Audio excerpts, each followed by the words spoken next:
एक समय की बात है। एक गांव में सोनू नाम का एक छोटा सा लड़का रहता था।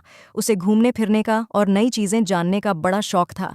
एक दिन जब वह जंगल में घूम रहा था तो उसे एक संतरे का जादुई पेड़ दिखाई देता है। वह पेड़ बाकी पेड़ों से बिल्कुल अलग दिख रहा था।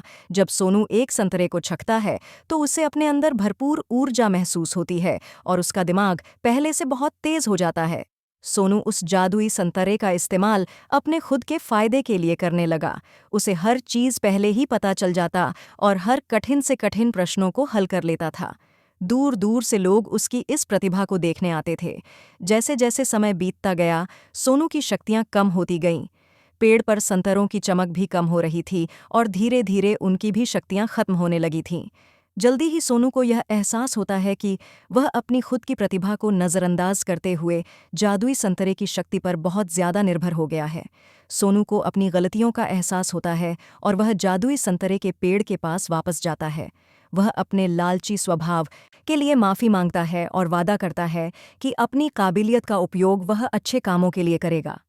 फिर अचानक से पेड़ के बचे हुए संतरों में वापस चमक आ जाती है। उस दिन के बाद से सोनू यह समझ गया कि असली शक्ति हमारे अंदर ही होती है और हम अपनी खुद की कौशल और प्रतिभा का इस्तेमाल करके ही दुनिया में बदलाव और खुशी ला सकते हैं।